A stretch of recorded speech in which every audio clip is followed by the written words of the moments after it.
So that was a lot to take in. Well, guys, I finally made it to the season finale, and I was really not expecting what I got. To be fair, this is probably because I knew absolutely nothing, practically, about the episode before I watched it. I tried to go ahead and look up a synopsis. I was like, to where and back again? What in the world does that mean? So I looked up a synopsis, tried not to look at the preview pictures for it, and I just remembered something about Starlight with an unlikely band of people going against something else because of something anyway. As you can see, I really had no idea what I was going into. And I'll tell you, that was an adventure. As if with every episode though, it does have its good points and bad points. As usual, I will go through these from the beginning. So as I said, I had no idea what to expect, and before this I was trying to catch myself up on the series. I was trying to get back into the groove again because after college occupying most of my time, I wasn't really able to give much time to My Little Pony. So while drawing, I decided to review some of my favorite episodes throughout the series. The rewatches were definitely needed. I even went and reviewed most of season 6 to make sure that I was ready for the finale. There are so many episodes that I really wish that I could have reviewed but that I never did because of college. Anyway, back on point. The episode started fairly simply, and of course we have Derby being an actual male mare. I appreciate that highly. She is so insanely lovable. Anyway, so just because of that one opening, I thought that it was going to be something about Starlight rekindling her past relationships with the other ponies, or trying to face her past in some way or another. Turns out it went into a much different direction. But before going into all that, why don't we talk about Starlight and Trixie for a moment? Starlight has come a long way. She went from being the antagonist in the beginning of season 5 to the protagonist, the main protagonist, in the last episode of season 6. My Little Pony has gone from the story of a purple unicorn who came to Ponyville and made friends and all of their adventures into something so much bigger. The main 6 are still obviously the main characters, but you see, it's the kind of show that attaches you to so many characters that it's really okay to have a different character star as the main for just a little while. In fact, I had a small argument with a friend once about whether or not Twilight Sparkle was the main character of My Little Pony Friendship is Magic. I believe that argument was had around the time of season 3. See, at the time, I argued, of course Twilight Sparkle is the main character. The main 6 are all main characters, but Twilight is the main of the mains. Twilight was the one that we began with. Twilight's voice and those friendship lessons ended all of the episodes of season 1. Dear Princess Celestia, Twilight represents the hidden 6th element of harmony, the one that's created by all of the other 5 coming together. Twilight was the one to become an alicorn princess, separating her even further from the other 5. Overall, it was just really obvious that even though all the main 6 star in the show, Twilight was arguably the main of the mains. And I still stand by that opinion. Twilight was definitely the quote-unquote main character if you had to choose one. The rest of the main 6 are still main characters. They're not side characters by any means, but they weren't the main of the mains, But recently, Twilight really hasn't been the center of much. In fact, arguably, the other characters have been so much in the spotlight that maybe they've all really evened out. This episode is perfect proof of that. I mean, yes, from a super technical standpoint, Twilight is still technically the main of the mains, but I think more than ever before, Twilight really has blended in to become just simply one of the main characters and not the main character. I can't say that Starlight really made her way in to where she kind of made it the main 7, but she got close. She actually starred as the main character in a season finale. That is a big deal. And alongside Trixie, no less. Now we get into her. In the beginning, I thought, well darn, Trixie is still being a jerk and I don't know why. But then I sort of realized she was just kind of taunting Twilight because her and Twilight are still kind of not on the best terms. And in general, she's really gotten better. I've never really been a big fan of Trixie, but it has been a while since we've seen her, so I was very interested in her reappearance. So what's interesting, and what I hadn't really considered in a long time because I've been away from this show for way too long, both Trixie and Starlight were previously evil. And I mean, like, they got really up there. They were pretty, very much evil. But now they're not. They've reformed, and now they're best friends. It gives me this feeling of like two people who went to jail and made a lot of mistakes, but then they were let out of jail and now they're friends. Like two ex-convicts or something. I don't know, it's almost cute how they can both say, yeah, we've both made a lot of really bad mistakes, but let's both try to do better.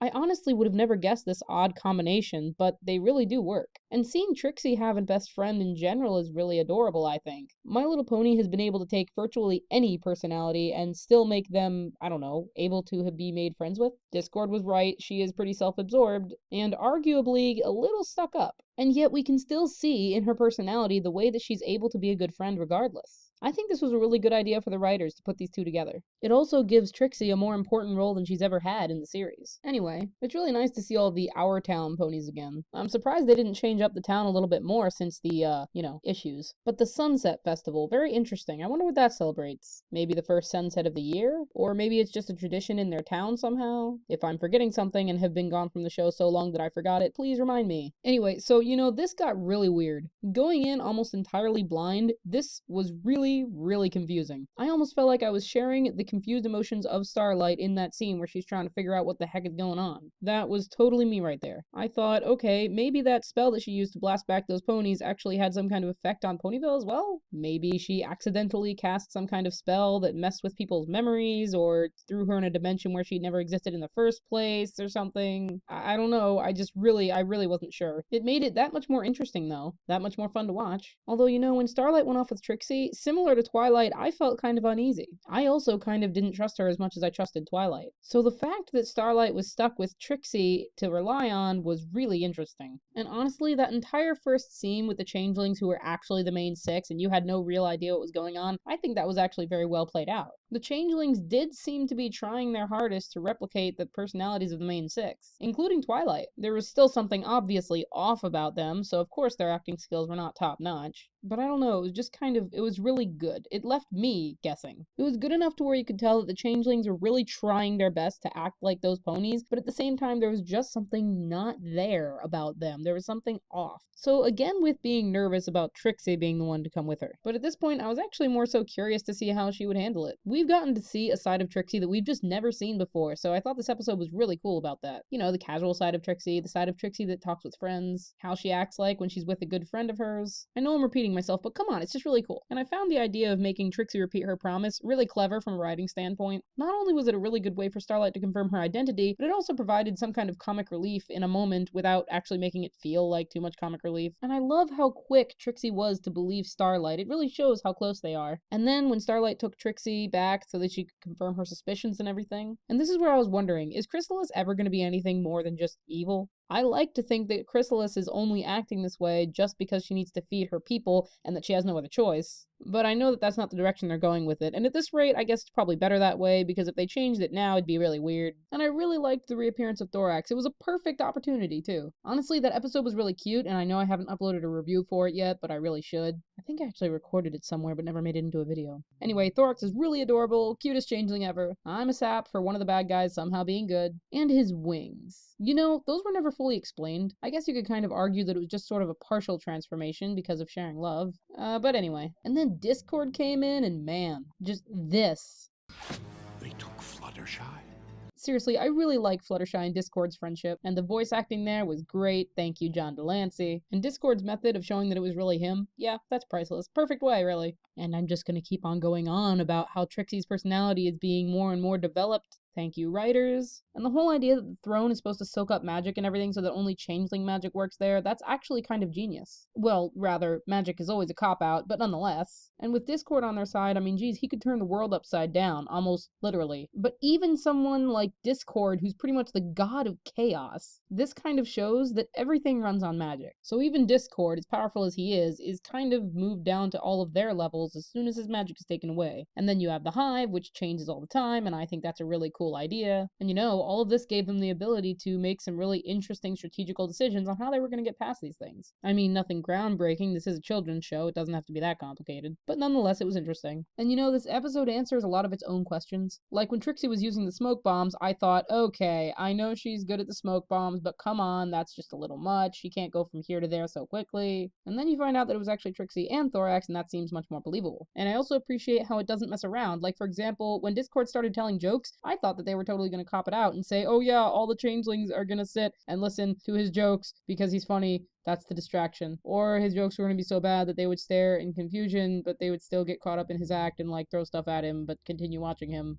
But no, after a few moments of confusion, they promptly chased him out. And as a bonus to show how ridiculous it is, Trixie even says, "It is absolutely ridiculous that worked." And then later, after Discord was surrounded by a whole bunch of Fluttershies, by the way, that was really underhanded, changelings, dang. When the changeling Discord got there, I almost thought that they were really going to believe him, but nope, it was like, you do know that that's not Discord, right? Super refreshing, because I thought they were going to fall into all of these oh come on moments when they really didn't. There were no oh come on moments as much as I thought there would be. They promptly corrected those moments. Dang, Chrysalis can be creepy. So this is probably where I should mention, I thought in the beginning, why are Luna and Celestia, two of the most powerful beings that exist, getting captured all the time? But I thought, oh yeah, she did capture Cadance, which then also led me to remember, oh yeah, and she actually did kind of nearly defeat Princess Celestia that one time over there. I guess she kind of does have the capacity to do these things. Now, don't ask me where she got all the love to be powerful enough to do this, because before it was kind of based on love, but nonetheless, she has proven that she's not only intelligent, but she is also powerful. So I guess I can believe it. More on Chrysalis, I really kind of enjoyed how evil she was. Or rather, if they were gonna make her evil, I figure they might as well go all the way, and they did. It was great. Every chance she had at a rebuttal to what Thorax or Starlight were saying, she just did. And whenever she did, it was usually in a fit of anger. Also, I love how she was trying to bust that thing with a rock. And I was also thankful that they did mention in the beginning of this episode, how on earth are you gonna break that throne? I mean, I was thinking the same thing. I'm sure we were all thinking it. They just keep on going back to how the throne looks like it's pretty much unbreakable. Without magic, of course. But anyway, yeah. No matter how much Starlight pleaded, it seems like Chrysalis just never believed her, and that's good. I think that's good. Because you know what? Not everyone can be turned good as easily as,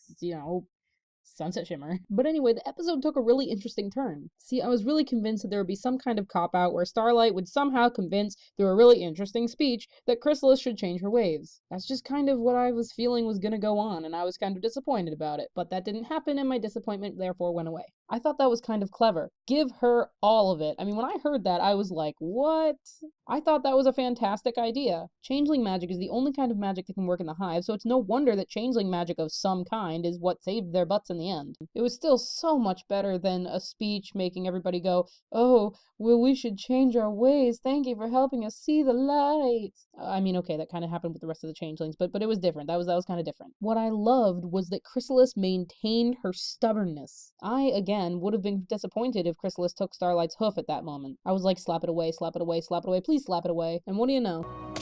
And one more thing before getting into my final thoughts, I do think that it was kind of nice that they did go back to the fact that Starlight would have insecurity about being a leader after all this time. And while cheesy and everything else, it's nice that that was tied up. I'm kind of disappointed that the changelings changed forms because, I kind of thought that the changelings were adorable, just as they were. And now it just kind of looks like you took random things from the closet and put them on a horse and bam, look at the changeling. That's okay. I mean, they're colorful and you get used to them pretty fast, actually. No, they grew on me. As far as criticisms go, they kind of mostly take place at the end. So in my personal opinion, I just think it would have been nice if we would have had a little bit, I don't know, less of a neutral reaction from the main six. You'd think that they would look tired or something, or maybe, Rainbow Dash would be freaking out about how crazy that was, or someone would do something. I don't know, it just felt a little incomplete somehow. And even Fluttershy was just like, oh yeah, great to see you too, Discord. Not like I haven't just been captured or anything. Of course, this moment was cute. Look, she's blushing. Fluttercore, best friendship. Even if they overplay it sometimes, this is not the point. I mean, but overall, it wasn't that bad. I think it still went pretty well. And the last thing, I think this was actually probably the least finale feeling episode we've ever had. I mean, yes, part 1 and 2 of this were very important episodes, and they definitely felt like finales because they couldn't be anything but finales. I mean, it was that important. But there's usually, I don't know, a flavor to each of the finale episodes and usually to each of the openings. And this one, if I were to compare it to flavors, felt a little bland. Either way, though, that's not necessarily to say that it was bad. I liked it. It did a lot for Starlight and for Trixie. Again, Trixie. Seriously, come on, Trixie. I don't even really like Trixie, and yet I'm kind of happy that they developed her a little more. I did, however, really like the end scene, and I think that personally the episode was pretty okay. Anyway, that about wraps it up. These are only my opinions. You can share yours in the comments. Sorry if my reviews have been kind of below average lately. I'm trying to get back into the groove of how things work. Trying to get back into the feel of things. Hopefully I should be back up to par soon. Anyway, I got all the summer break, so I'm gonna use it. Like, dislike, put your opinions in the comments, and I'll see you guys later with another review.